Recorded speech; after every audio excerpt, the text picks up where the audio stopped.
Hi, everybody. It is episode 582 of PodQuest. Hey. It is Wednesday, October 8th, 2025. I am Chris. With me is Drootin. Hello. And Walnut. Yeah, I'm here. How's everybody doing? Better than last week. Probably not as good as you for finding your dog. Yeah, she's laying on the floor next to me as I record, actually. Oh, that's good. So, for anybody who doesn't know, I believe we might have mentioned it. Cobb's dog ran away 2 days after he got it. And it's been a month, and they finally got her back. Yeah, and she's a sweet girl. We've been keeping her in like our downstairs, kind of separate, and kind of letting her just decompress for the most part, and like giving her a little bit of time with like Benny in the yard, and spending a little time like sitting down here like with her, but not like with her. Like she's laying on the floor, sleeping. So like I'm not like sitting there like engaged with her. This way she has time to like adjust and decompress and all that fun stuff. Yeah, that's great. That's great that you got your dog back. Yeah, we're glad to have her back. She's a good girl. She did have to go get a bath yesterday because we got her on Monday, Tuesday. What day is today's Wednesday? We managed to get her on Monday. Sometime in the last month, she got skunked. Yep, makes sense. Yeah. Yeah, especially around here. So like she didn't smell like it wasn't like super aggressive anymore, but like she still smelled like a skunk. So we got her to the vet on Monday, and they checked her out, made sure like nothing, she wasn't hurt or anything obvious. Got like blood work and stuff done, which all came back clean. And then yesterday we took her over just to get like a quick bath, and that seems to have helped. Like you can still, there's still a little bit of a skunk smell on her, but for the most part, like the bath helped a ton. Plus, like she had just been in the woods and mud and stuff like that, and rain for a month, so like she was dirty. She needed a bath. Mm-hmm. But yeah, she's been doing pretty well so far. She's eating well. We're not taking her on walks or anything yet, because we need her to like decompress still. But like we are, like she's going into the yard a few times a day, and she actually played with Benny a little bit today. When I took him out for like their afternoon, like outside. So that was nice to see, and she kind of ran around a little bit for the first time. Oh, she ran circles around Benny. Well, she was doing like the bouncing back and forth thing with him, and he couldn't keep up. But then like once they finished, like she actually did like a little like running lap around the yard too. Mm-hmm. So yeah, it's going well so far. It's gonna be a little while before she's like adjusted, and we just let her like kind of like have free roam of the house and everything. Plus we have to like get her used to like with Benny and all, because he is overly interested in the other dog being here. Like outside he's a little more like chill, but inside he's like he hasn't quite gotten the like all the interest out of him, so he's like just like on her all the time when we do have them together. He doesn't want her to run away again. Yeah, look, man, we would not have gotten her on Monday if it wasn't for him. I asked you this on our group chat. She definitely recognizes. Like I asked you if she recognizes, and she definitely did. She at least, if not recognizes visually from dropping off the food and stuff, she definitely smelled you. Oh yeah, like I don't think she necessarily knew who we were or anything like that, because she wasn't just coming up to us. She would have definitely like recognized smells just from being around like the trap and all. But she had been following so across 45 from us. There is like a little like housing development sort of place back there, and they have like woods that kind of ring it, and like this big field with like houses on one edge of the field. And we were getting reports from people that lived in those houses that they were seeing her like in the field and like on the outskirts of the woods. That's how we figured out she was back there. And over the last like week or so, she'd actually been popping up when this one guy was walking his dog in the woods, because like his regular routine was to walk his dog through like the trail in the woods and then back to his house. And he lived just like across the street from this field. And I want to say it was Sunday, she actually followed him all the way to his yard. Like she went into his yard and started playing with his dog, because he knew who she was. He knew that we were trying to get her. And when he got into his yard, he actually just like dropped his dog's leash and just let them play. And he was trying to get around the closest fence. And before he could get there, somebody started a motorcycle. It spooked her, and she darted out of the yard and back into the woods. Oh, damn. Yeah. So Monday during lunch, I am Like, and because we had taken Benny up there a few times, like every few days we were bringing him up there and just kind of like walking him down the path a little bit, walking him like around the field, just like it gets his scent there. And like since she was like interested in dogs, it was like helping to like keep her in the area and potentially just have her like show up. And so I get him and we're walking down the trail a little ways. And before you even really get too far, I happen to like look over and I see something like dart off like in the distance, kind of like where we had the trap set up. And a minute later, like I kept walking and I just happened to look behind me. And at the entrance to the trail, she was standing there like looking down at us. So I ended up like pulling Benny back to point him back the way we came and like just sat down on the ground and let her kind of like walk up to Benny. And she started playing with him or trying to because he was on a leash, so he couldn't really do much. Yeah. And after 10 minutes of her kind of like running around and barking and pouncing at him and like him trying to play back, he had settled down enough that she kind of got closer and I was able to she still had her collar on. It's a martingale, so it has like the two loops. I was able Yeah. to hook my finger on the one loop and I didn't pull her or anything. I just kind of like hooked my hand through it and she didn't like freak out or like struggle. So I reached up and I had purposely brought the extra leash like in the off chance anything happened. And I was able to leash her. And as soon as she was on a leash, like we were good. Yeah. It still took a little while because like she was still scared. She didn't really want to like she does not like getting in the cars. And she didn't like getting in the cars when we brought her home either. But so like we kind of like I had to wait for Erica to get there, and then we like slowly walked her and Benny like to the cars, gave her time to like decompress near the car, and then was able to like lift her into it and bring her home. And yeah, she's been here and just kind of sleeping a lot ever since, kind of being a dog, but she's been good. She's had an eventful month. She's tired. She really has. And now she has a GPS collar and we put a thing on the front door that's like like an accordion gate thing. So it has like Yeah. a little like it has like a hook that you just lift off to like detach it. But like if we have to open the door to like get a package or anything like that, she can't slip out of it. Yeah. We actually have to like lift the hinge and move the gate to open it all the way. The fun thing is you get to know that she's seen more of the world than most dogs ever will. It's true. And- Unfortunately for her, like we would have probably gotten her back much sooner, but people try to help too much and they ignore the people that are actually like telling them how to do things. Yeah. Like Yeah. when all of our flyers say don't fucking follow the dog, and you then try to flank the dog with two people, you chase her 3 miles away into a different town. Yeah. Yeah. Like we had a lot of Different people that thought they knew better that made it much harder to get her. Of course. But she's home and that's what matters. Oh, there's the outline. But enough about that. Rich, what is on the agenda? Oh, so because Drew wasn't here last week, we pushed back book club, so we got the Life Aquatic that we'll be talking about today, and then Cobb started his yearly Halloween spooky movie watch throughs with a lot of movies. Drew played the second remake of a game that was made in the 90s, and I played a spooky game. Hey, there's also a version of that game that is from the 2000s. Well, it's the second remake. Well, no, the Texas Advance is in there too. Oh, that's a different game. That's a different game though. But like you bought the full thing, right? Texas Advance has nothing to do with the Ivalice Chronicles. Oh, I thought Texas Advance was in the Ivalice Chronicles. No. Is I it don't think so. just tactics? Yes. Again, it's the second. It's the second remake. the good game. The other tactics games are not as good.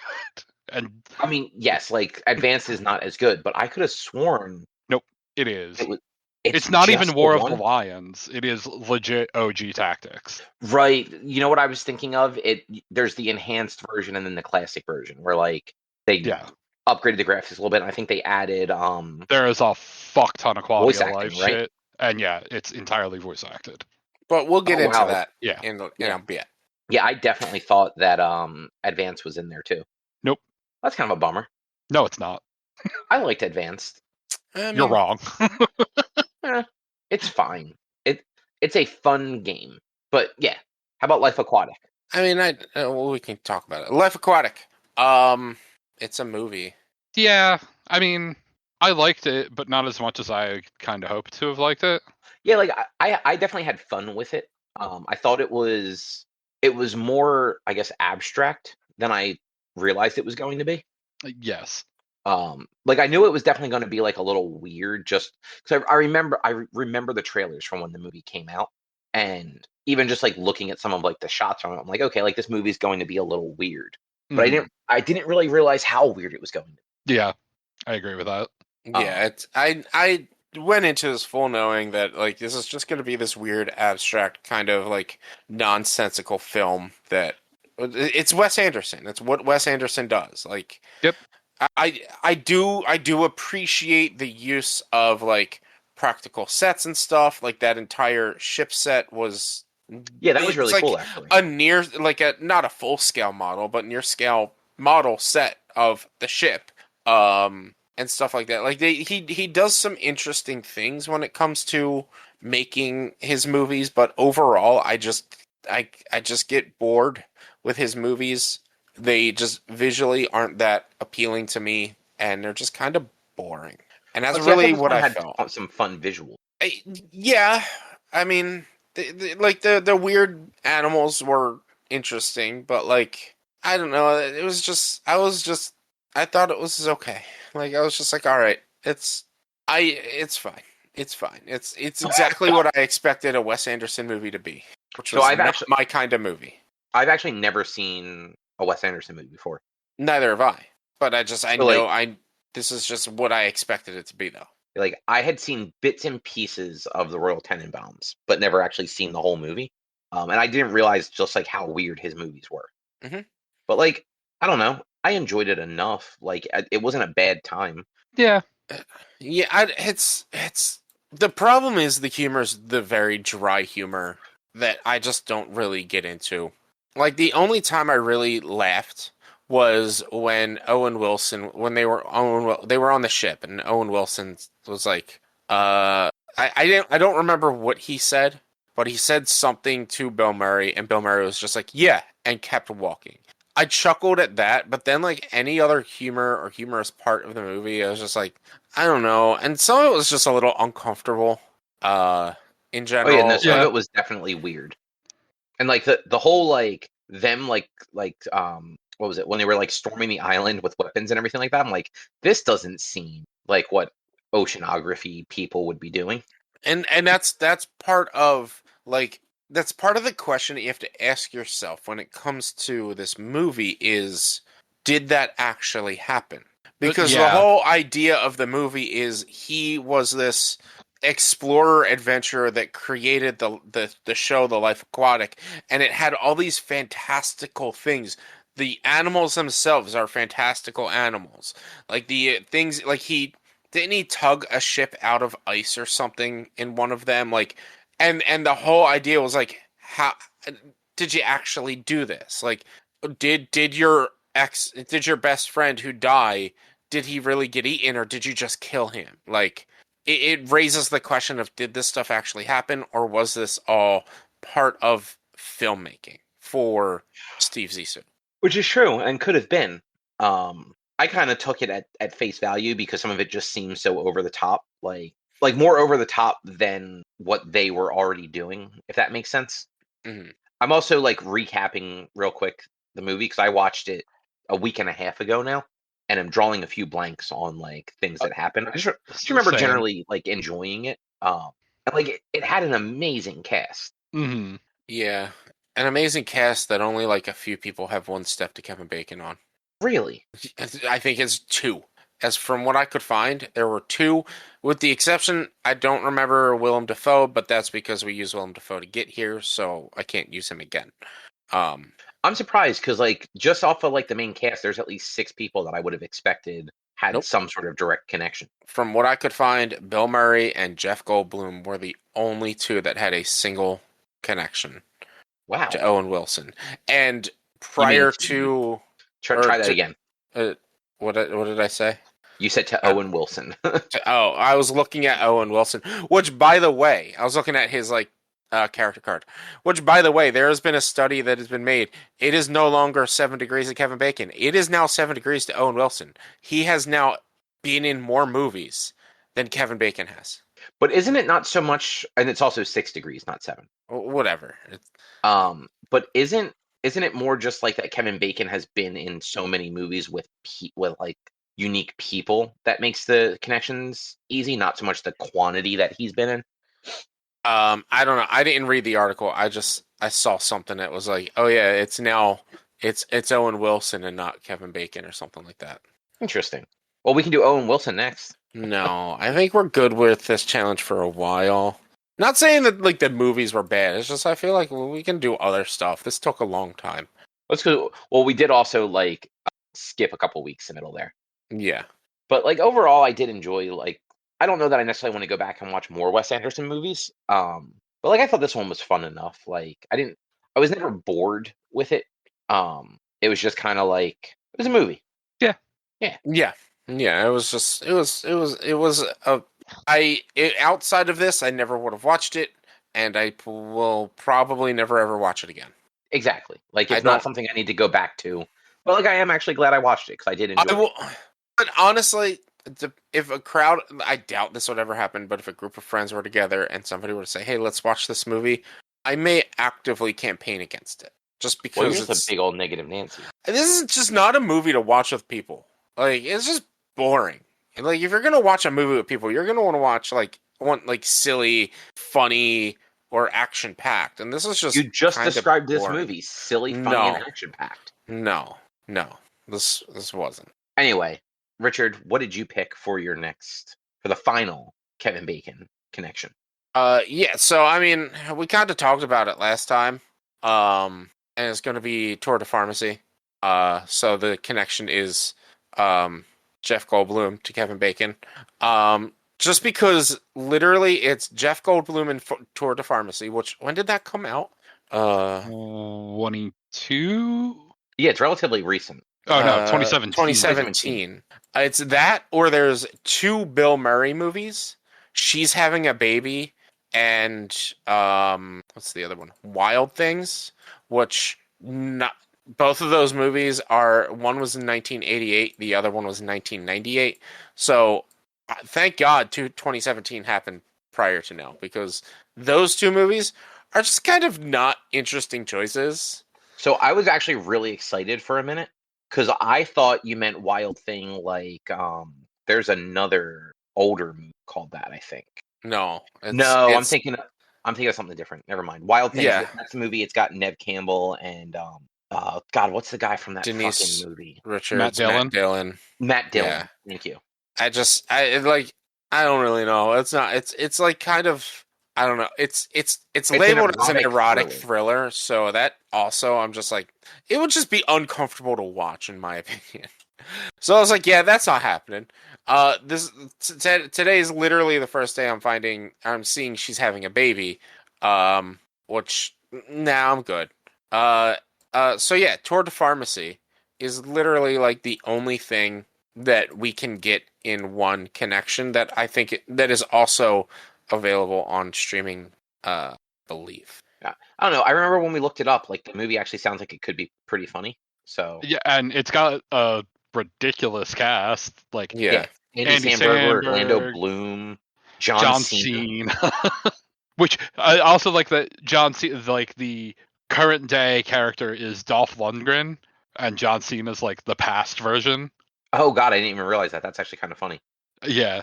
Yeah. So Jeff Goldblum is the modern day of Andy Samberg. Mm-hmm. Yeah. Edgar Wright.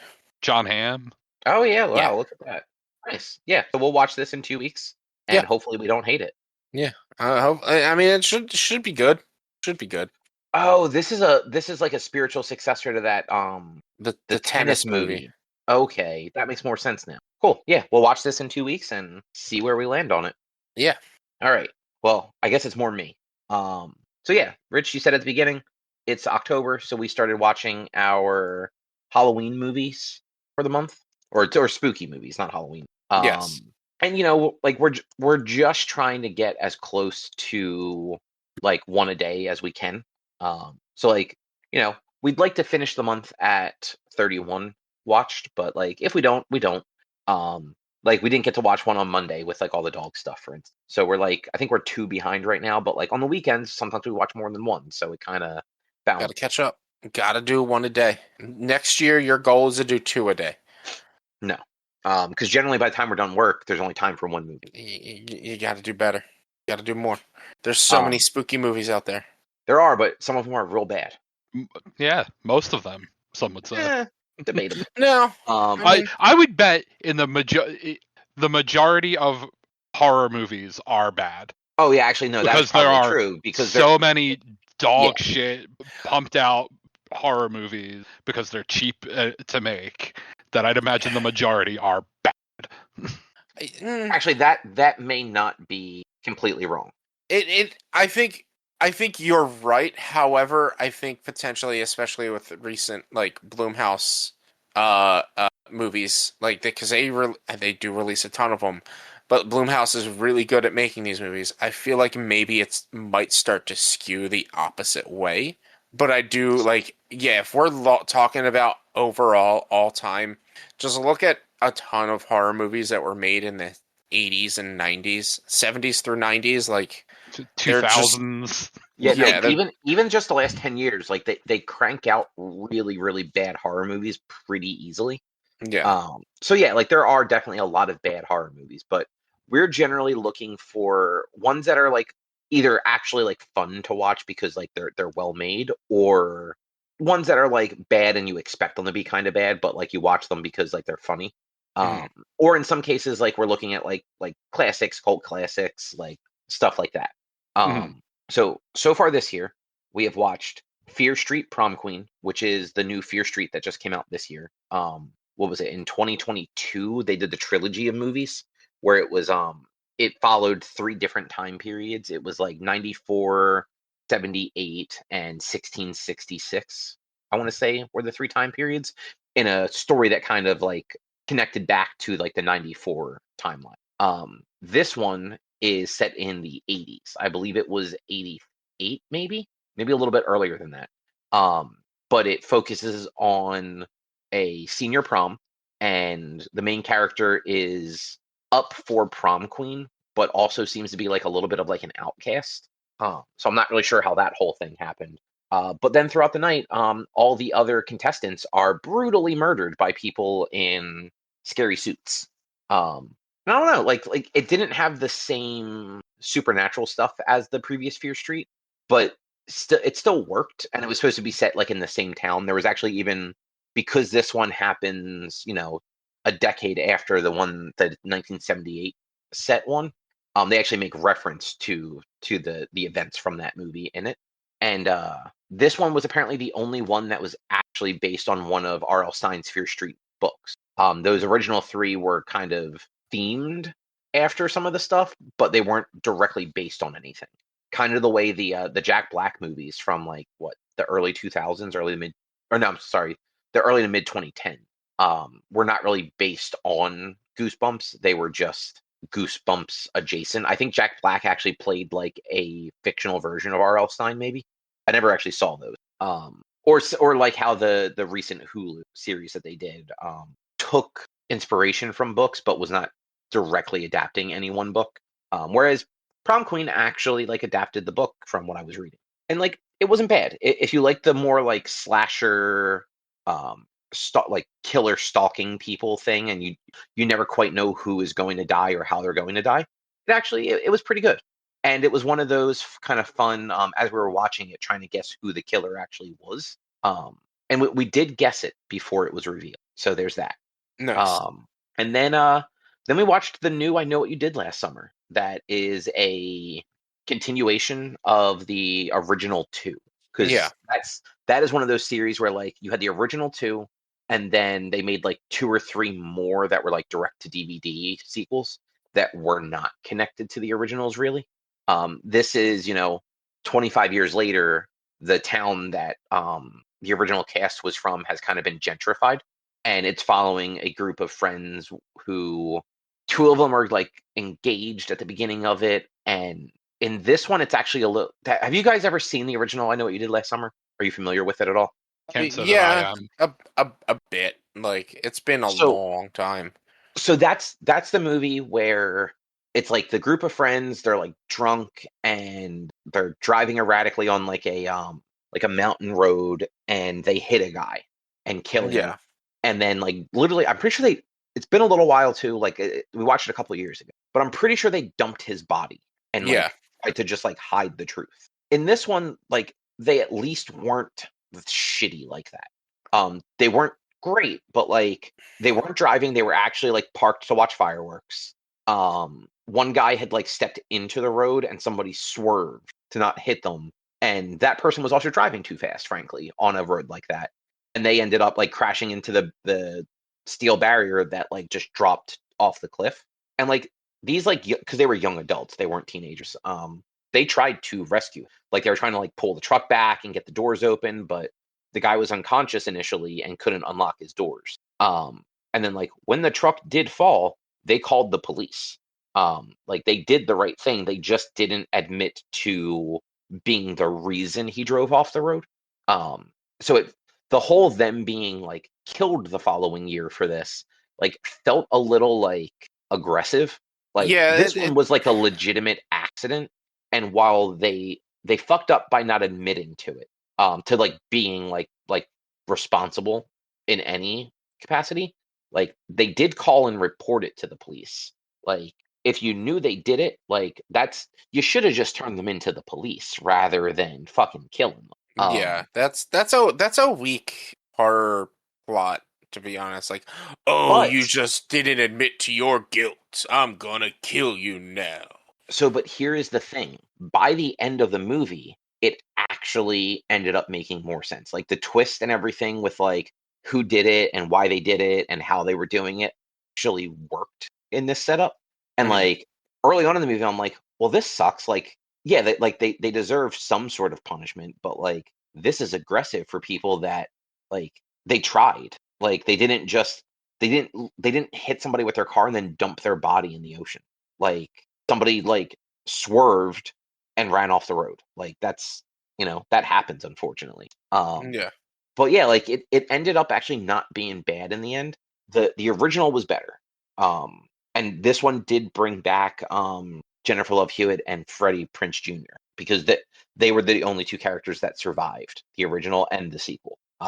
From correction, like other people also survived in the sequel, but they were the two that were in both movies that survived. So they're like in this one as like adults, for like smaller parts. Like they're not really all that important to it. A lot of it came down to what happened to them isn't really known anymore. Like apparently in this town being gentrified, the rich folks that were trying to like make it like a place to be spent a lot of money to essentially erase the killings from the late 90s and make it seem like that shit never happened. So they kind of get like found by the people who are being hunted now as like a hey, like this is happening again. Help. Like you didn't die 25 years ago. Like how can we not die today? Hmm. But overall, like it wasn't again like the original was better, but like this one was actually fine. I think if this one had come out like as a standalone, it may have actually it may have held up a little bit better. Like certain things would have had to be changed, obviously, but like knowing how the first one kind of handled stuff did kind of put a little bit of a damper on it, especially with just like the characters that they were. Hmm. And then we've been trying to catch up on Final Destination. So last year we only ended up watching the first one. So far in the last week we have watched 2 through 5.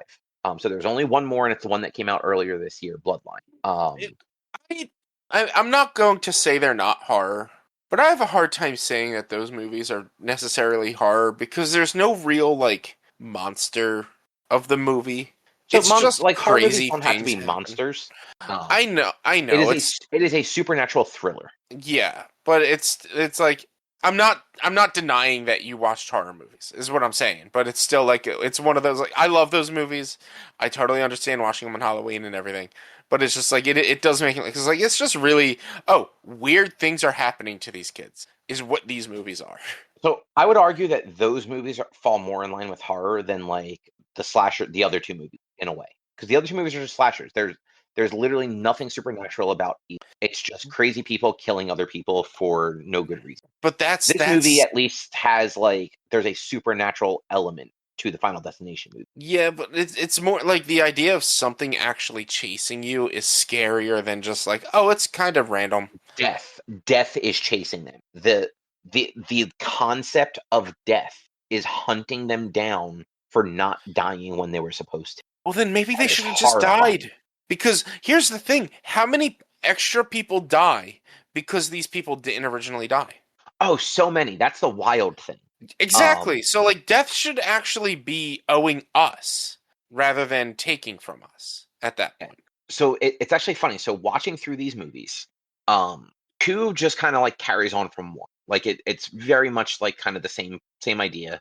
Only in 2, they think they figure out how to like skip it, and it's essentially the main character herself dies before being resuscitated. So like her whole idea is she's the last in line from like the vision.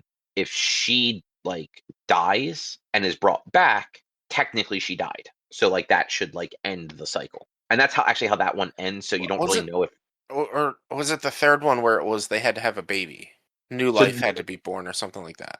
No, that is the second one too, but that is not what that isn't actually how that works out. So they find out, they think it's the baby, and then they realize that the woman that was pregnant actually didn't die in the vision. She was standing off to the side of the road because she had gotten out of her truck. Okay, because I've seen the first couple. The first one was the plane. The second one was the road accident, right? The logs, yeah, it's falling off the trucks. Yeah. And then the third one was the racetrack? The roller coaster. Roller coaster. Fourth one was a racetrack, I think. And the fourth one is also the first 3D one, and that one is just called The Final Destination. Yeah. Because they did that bullshit.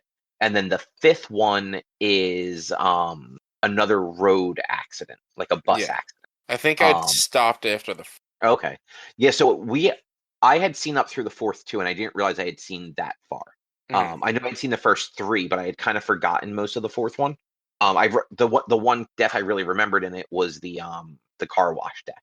Yeah. And I think that is kind of the thing about those movies. They actually they make you like think about certain things and like well shit, that is certainly a way that like a thing could go horribly fucking wrong for you. I mean, the one I remember, and I think it's either 4 or 5, is the dude getting his insides pulled out of his butthole while in the pool. That is also 4. Okay. So, do you remember what actor that is by chance? No, I don't. It was Steele from Legends of Tomorrow. Okay. Right, yeah, He played a big old douchebag in that movie. And he got into the pool, and everything got pulled out of his asshole. Yeah, so Drew, I don't if you've never seen it, anyone's never seen it, he drops something in the pool and he goes to get it, and the intake for the filter gets like set to super high somehow, and like he gets stuck on the intake, which in this pool is at the bottom of the pool, and it just keeps pulling, and the pressure keeps building and building and building, eventually until he's just pulled into it through his butthole, basically. Yeah, it's quite a scene. That sounds bad. Yeah. And generally the initial so each of them starts out where like they're doing something, and then it goes horribly wrong, everyone dies, and then it flashes back to like the one person you've been following, and it turns out they just had like this premonition of what was happening, and they kind of start freaking out as like the first few little things start to happen to them again, and that's when they're like, oh, we have to go, like we have to leave. And then it's usually like 6 or 7 people all leave with them, whether willingly or not. And then over the course of like a week, they all start dying again in like crazier and crazier ways. Mm-hmm. So I want to say 4 is the one where like they do the vision thing like 3 times in it, which is kind of funny.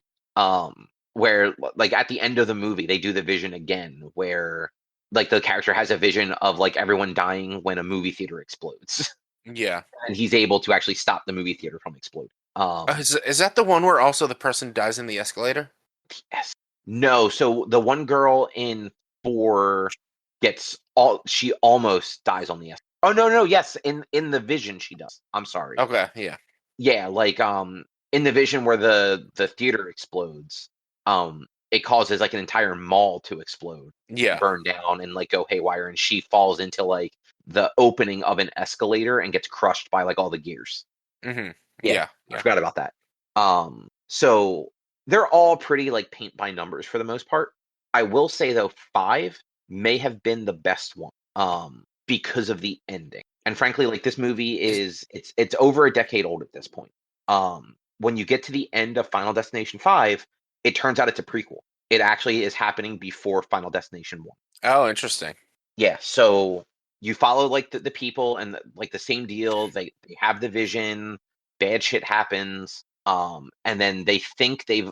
So one character, when he was about to die, killed somebody else that was not part of the group, and they got the impression from that meant that he basically got to skip dying because he gave another death essentially. Mm-hmm. So like after that, like there was this thing where like one of the other survivors decides that like he has to kill somebody that didn't die too, and it happened to be the one other guy in the list's girlfriend who was at the event but didn't die during in the vision. And so that guy ends up dying instead after he killed somebody else. So then the original vision person thinks that he is like off the hook, like he gave a life, so like he's off the hook. It fast forwards to him on a flight to France with his girlfriend, and a fight breaks out, and like a bunch of people get pulled off the plane. And then as he's looking at his ticket, you hear them talking about a kid freaking out that something was going to go wrong. And he looks at the ticket, and it's the flight number from the first movie to France. Mm-hmm. I really remember the flight number because it got brought up a bunch in the second movie, and we had just watched it a few days prior. Yeah. So that plane takes off and immediately explodes, and like the final two characters end up dying anyway when the plane and that directly leads into the first movie. And it kind of, at least for the first, like for 1, 2, and 5, it kind of adds this weird like connectivity between them that 3 and 4 didn't really have, because that means now that like 5, like their vision happened right before like 1's vision essentially. Like there's almost like a connective string to them. Mm-hmm. I thought that ending actually made it like a better movie, because like Yeah. up to then, like it was very much like any of these, like they're fun, like kind of popcorn. Like there's nothing all that like deep about them. It's really just seeing what silly shit like they come up with on how these people get killed. Yeah. I was trying to remember which one it was, and I think it was 3 that I was remembering, where the movie ends and then it comes back a few months later. They have a vision and then die immediately after that vision.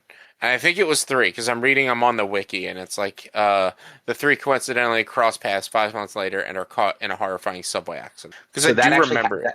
That happens in 3, 4, and 5. Mm-hmm. So in 3 it's the subway. So like the 3 is the only other one that it was like high school students. So 1 and 3 are both high schools. Yeah. And they graduate, and the 4 survivors kind of like go on their way, and they all end up on the same subway car, like kind of like by happenstance. And then there's an accident, and the subway car crashes, and they all die in that. In 4, the 3 survivors are at a cafe, like a coffee shop, really, getting coffee, and I think a truck or something explodes outside, and they all die. So Yeah. then in 5, they all die when the plane explodes. Yeah. So yeah, 1 and 2 didn't do that, but 3, 4, and 5 did. Looking at the wiki now, I thought there were more Final Destination movies than 6. No, so they took a really big gap too, because like Yeah. 4 and 5 were both like they made money on them. Just for some Yeah. reason they didn't keep making them. Yeah, so 4 was 2009, 5 was 2011, and then 6 was 2025 was this year. Yep, and 6 is also the final performance of Tony Todd, the Candyman. Mm-hmm. He was in 1, 2, and 4. And I'll also say my favorite death of these so far. In 4, one of the main characters is a black guy, and I want to say he was security at the racetrack, and racist redneck piece of shit blames him for his wife or girlfriend, whoever she was, died. Yeah. And so he finds his address and goes to his house, and he's getting ready to do the burning cross in his yard, and he's like some sort of like tow truck driver. So he's using his work tow truck, and it as he's getting stuff done, he accidentally hits like the gas pump on there, and it starts just leaking gas.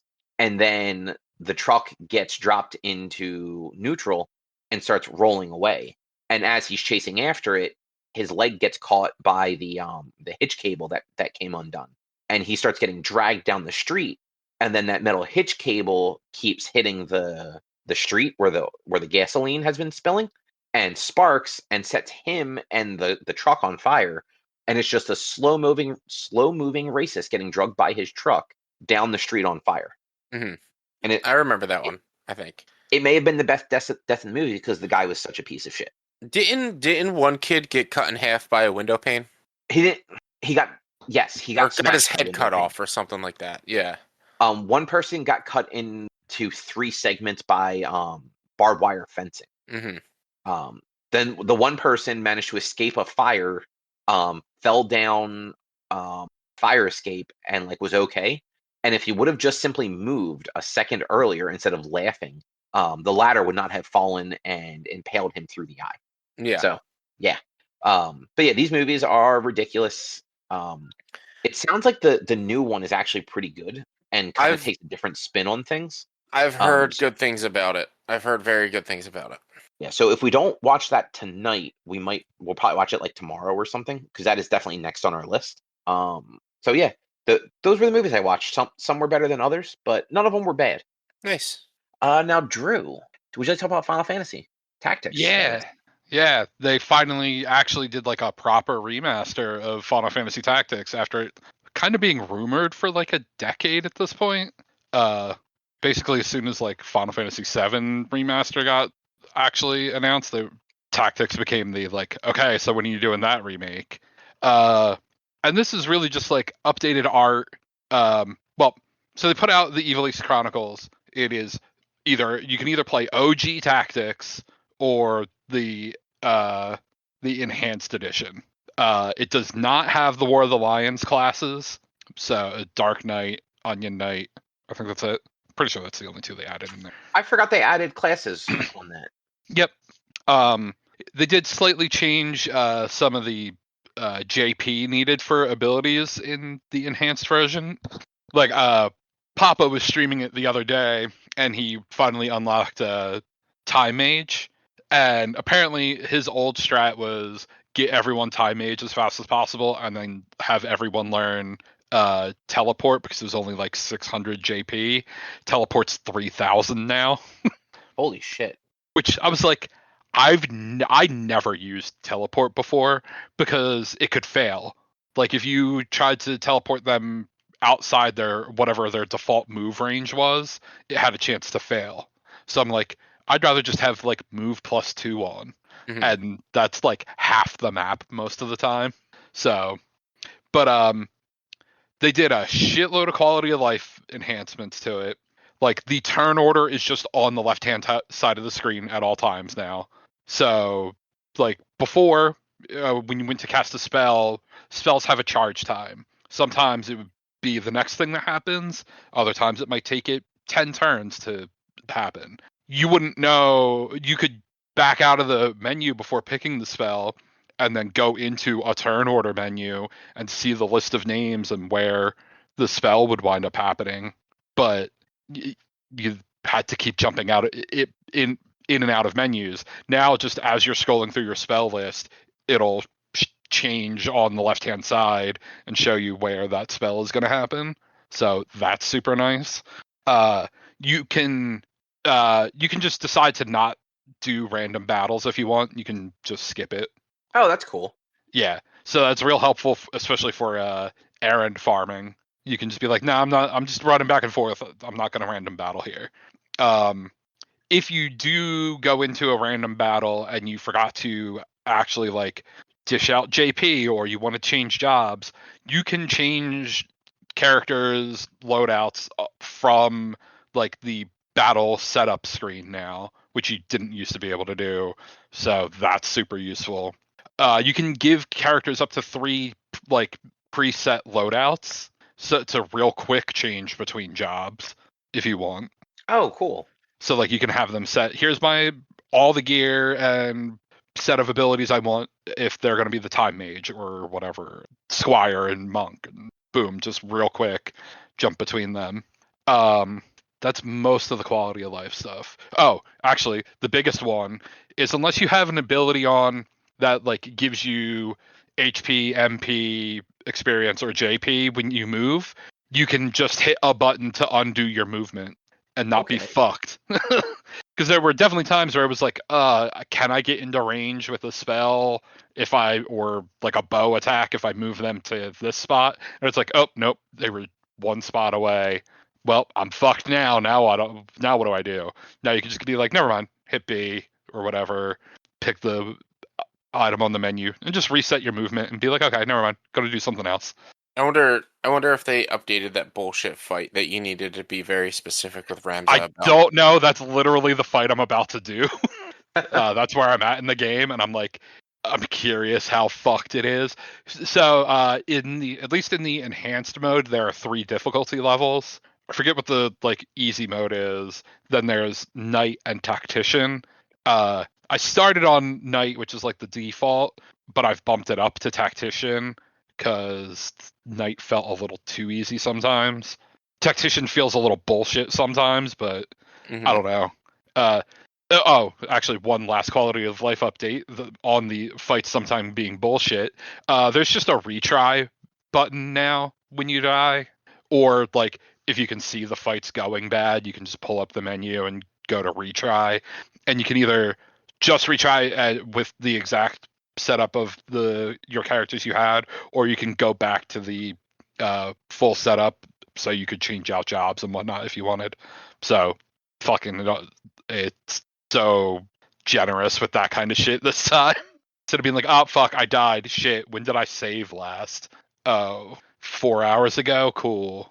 Fuck all that progress I just made, I guess. And then yeah, it's entirely voice acted, like even in battles, which I have found. I think that means, with the exception of like Ramza, Agrius, the like main characters, it got rid of the fucking spell quotes. Like your random party members that you start with, there were sometimes quotes when you would cast a spell instead of it just going directly to the spell animation. I haven't seen a single one of those, but I haven't made Ramza any sort of wizard yet, or any sort of spellcaster, so I don't know. Maybe he'll do them. Because Agrius does do quotes for her sword skills, so maybe. I don't know. Like I said, I haven't personally tried yet, but... Are you aiming for like any specific classes for anybody? No, I mean, I'm sure I'll do what I wind up always doing and mastering everything before I finish the game, but... the being able to skip random battles has let me get a calculator super early, and my personal opinion is calculator is fucking broken as shit, but they're unusable in actual fights as a calculator. They're just so slow, which, I mean, you gotta balance it somehow. Make them take a turn every 4th round, I guess, is what the balance is. Like, so being able to just put someone on calculator and then just go do like 15 fucking errands in a row and just have them gain all the JP that way made that a little cheesy, but hey, gotta do it somehow. From what I'm seeing, that game in particular, like you eventually have to cheese something just to do what you want to do. From what I'm seeing on Reddit, it's just uniques, not generics, that have the spell quotes. Okay. Yeah, so it's only unique characters. I would be a little more okay with that if like the generic characters didn't also like have little voice lines during combat, like, but whatever, it's fine. As long as they're still in the game somewhere, I'm okay with that. Mm-hmm. But it sounds like they did a good job with the remaster. It's super good. The voice acting is really goddamn good. I feel it. again, I was watching Papa play the other day. I'm with him on. I feel the voice acting brings a lot to the script. Like they made minor updates to the script to make it less English and like make sense. How dare they? Right? How? But yeah, like one of the first guest characters you get, the dude Argith, is a fucking piece of shit. Like he talks down to the Ramses' friend Delita like the entire time. He's like, "Oh, you're a commoner. Fuck you. You're scum," and is like trying to tell Ramses the whole time, like, why are you even friends with him? You're noble. He's a commoner. Fuck that guy. Like, what the fuck are you doing? And they do a real good job of making Argith a real fucking piece of shit in this game. Good. Yeah. Good. So you don't feel bad at all when you fucking murder him. But yeah, it's fucking great. It's my favorite game of all time. They did a very good job with this. I'm dreading this fucking Wygriff fight, but you know, it is what it is. I'm sure I'll cheese it. I have Ninja unlocked if I need to. I mean, that is at least one good thing for you. Like, you know the game, so Yeah. for you, it's really just a matter of like, okay, like let's try something different, and if that doesn't work, I'll get through it, and we'll call it a day. I think that fight is just complete horse dick, though. Like, it shouldn't be in the game, because, like, if I remember correctly, you get locked out from being able to even grind before that fight. So if you save before that fight, you're fucked. Yeah, I mean, you don't save in RPGs, Rich. Come on.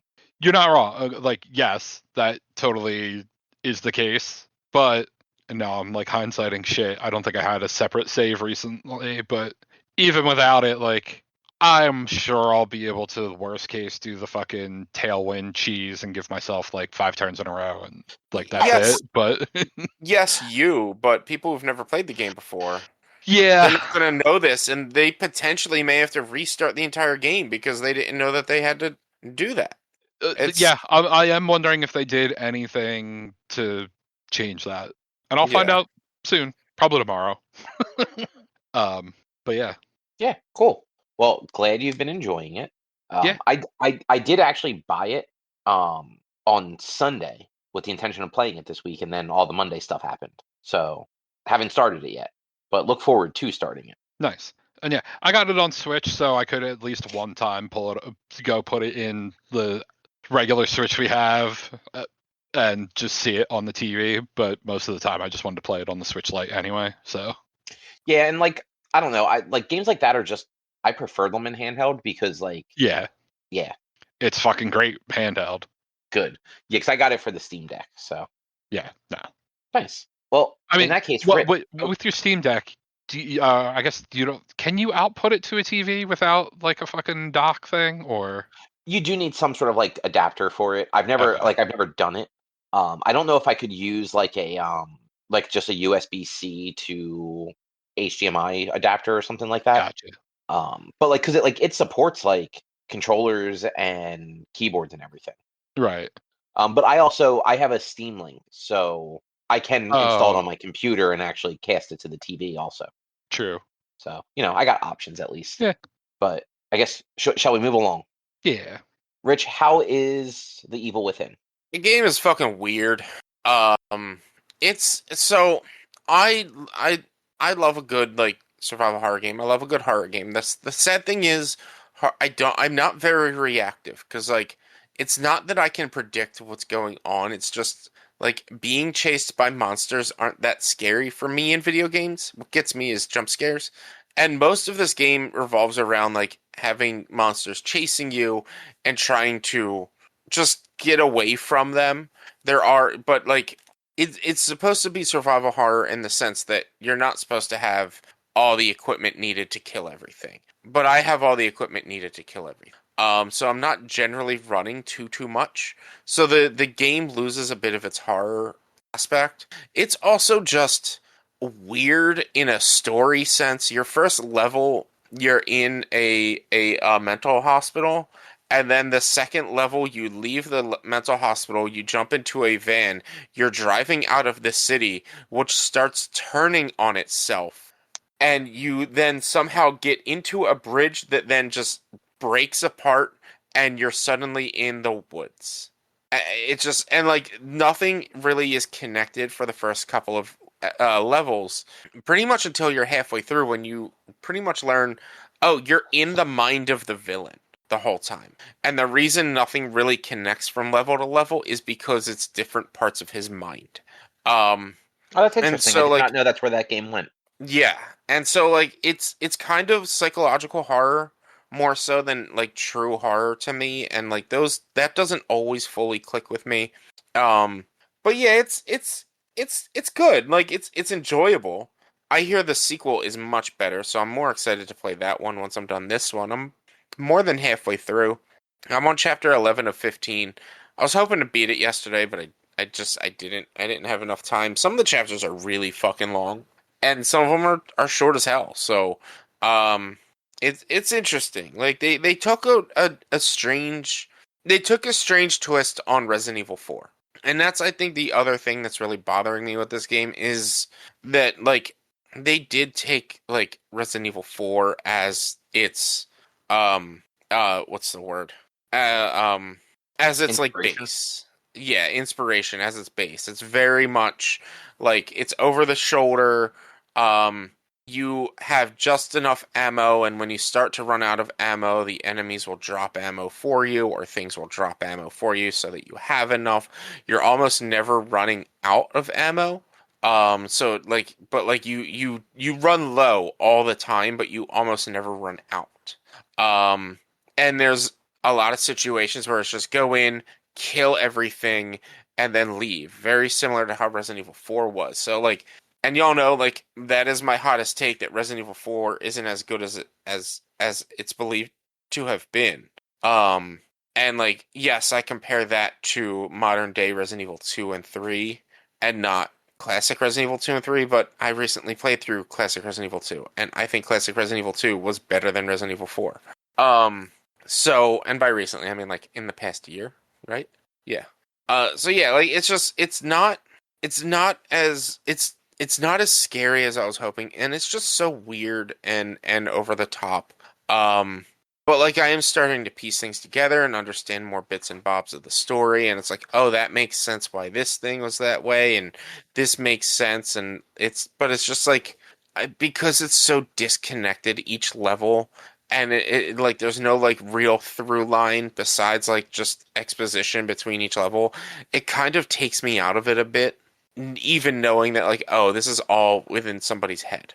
And like the story itself and like the backstory of the main character is like is sad, and it's interesting, but it's more of like just like this is just it's not what I was hoping for.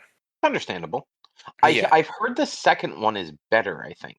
Yeah, I've heard a lot of good things about the second one, that it's better, but also it leans a little bit more on the combat heaviness. Like they basically pulled a Resident Evil 4 and a Resident Evil 5, whereas like the next one is, or no, I guess you would say more so they pulled a Resident Evil 6 and a Resident Evil 7 with it, or no, 7 and 8. Yeah, 7 was in the house and 8 was in the village. Whereas like in 7, you're this guy that's just fumbling around this house, and you're just trying to not really know what's going on. You don't really know what's going on, and you're just trying to survive. Whereas 8, you become this freaking badass dude who can do all this crazy shit without any training because he's been through it before. And that's kind of what happens in Evil Within 2, is like the combat gets better because like the character's been through it already, and so like it's like the fighting is different, the gunplay is different and stuff, and so like it just kind of changes quite a bit with that. But I also hear just like story wise and horror wise, it's a better game. Nice. Yeah, so we'll see what happens. And I'll probably be done Evil Within 1 this weekend and start Evil Within 2 next weekend. What were you doing after that if you finished them in time? I was gonna do Ghostwire Tokyo. Right. Which it's not quite horror. It's like, I guess it's on the level of horror that I would consider Final Destination to be on the level of horror. Like it's got some horror undertones, and it's a very supernatural horror kind of stuff. If I remember correctly, but there's also there's this game called House of Necrosis that just released on Steam that is like a It's like a roguelite mystery dungeon RPG, and it kind of gives me like sort of vibes like Crypt of the Necrodancer, but like not rhythm based, where like you're plotting out your movement and trying to kill the monsters before they get to you, and like every time you move, they move kind of thing. Which looks pretty cool, and it's only $10, about $10, $12 when it's not on sale. So like I might just pick that up if it's still on sale when I get paid next, which it won't be. But I might just pick it up anyway next week and add that to the list to like try something new out. But yeah, I think it's gonna be Ghostwire Tokyo because that's also a game that I've always wanted to play and never got around to it. And I believe I have it on Epic, and Epic has it under like the horror tag, I think. I don't know, but you do at least have going for you. If you go to Ghostwire Tokyo, that game was also Tango Gameworks, if I'm not mistaken. Mm-hmm. So the Evil Within 2, and Ghostwire are all at least like, same studio. Yeah. So I'll just go with that. That's my theme this time. It's just all Tango Gameworks horror games. But yeah, like it's genre on Epic is action adventure, but I think on Steam it does have like a little bit of supernatural horror on it on their tags. Also, you know why that Evil Within feels so much like Resident Evil 4? Well, it was made like the same time, probably by the same group or some shit like that. They were made 10 years apart. I was gonna say definitely not the same time. Yeah, Resident Evil 4 is a PS2 game, like PS2 GameCube game. Resident Evil 4 was 2005. Evil Within was 2015, right? This game doesn't feel like a 2015 fucking game. So, Evil Within was directed by Shinji Mikami, who is the guy who directed the original Resident Evil, Dino Crisis, and he returned to Resident Evil for Resident Evil 4. So, like, he directed Resident Evil 4 as well. Oh, before founding Platinum Games, and then he founded Tango Gameworks. Good for that guy. But yeah, that there is a direct connection between Resident Evil, especially Resident Evil 4, and the Evil Within. He did not direct Evil Within 2. Okay, I did. Yeah, I did not know that. Yeah, that's why I thought I would let you know. Yeah, I appreciate it. I was trying to look at stuff on Epic for the Evil Within, and I clicked the button on Epic, and it launched the game. Nice. So I was like, "Oops!" And then it took all that time of me not talking for me to be able to close the game out. That game takes so long to load in; it's rough. Anything else you want to say about the Evil Within? I mean, no. It's fine. It's an alright game. It's not like I would never say that you have to play it kind of game, but like I hear a lot of people that I'm playing are like, "Oh, this is one of my favorites," and I'm like, "It's not one of mine. I'm sorry. I'm sorry." Okay, you get it. No, the thing is, people are saying that like the DLCs are the better part of the game, and I'm like, yeah, I'm not getting those. I'm not gonna do the DLCs, so like, sorry. If I have to get the DLC to get the better part of the game, then the game's not that good. Well, hopefully you like the sequel better. Yeah. And like I said, from what I'm told, the sequel is much better. And like I had a buddy last year who told me, like, when I was talking about like what I do for Octobers, and he was telling me like you should purposely do horror sequels of horror games you've never played before, so that you could do Evil Within 2 because it's so incredible. Well, hopefully that ends up being the case, because that would suck if it wasn't. Yeah. But I guess that will probably be a show. Yeah. So if you would like to find more of our content, you can head over to www.one-quest.com. You could also help us out by supporting us at patreon.com/onequest. If you can't support us there with your dollars, you can always support us by going to your favorite podcast platform, Apple Podcasts, YouTube, Spotify. Rate us, review us, subscribe to us. All of it helps. You can also find us on social media, facebook.com/onequestonline, or at @1_quest on Instagram and Twitter. And then on Blue Sky, we are at one-quest.com. Our YouTube channel is youtube.com/onequestvideo. And you can always send us an email to social@one-quest.com. And Rich, what is your streaming? Twitch.tv/B_1 is for video game streaming, Mondays, Tuesdays, Thursdays, and Sundays.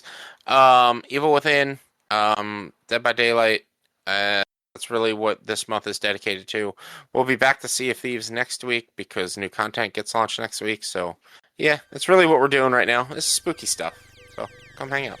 Nice. And with that, we'll be back next week with something else to talk about. Thanks for listening. Bye. See yous. Bye.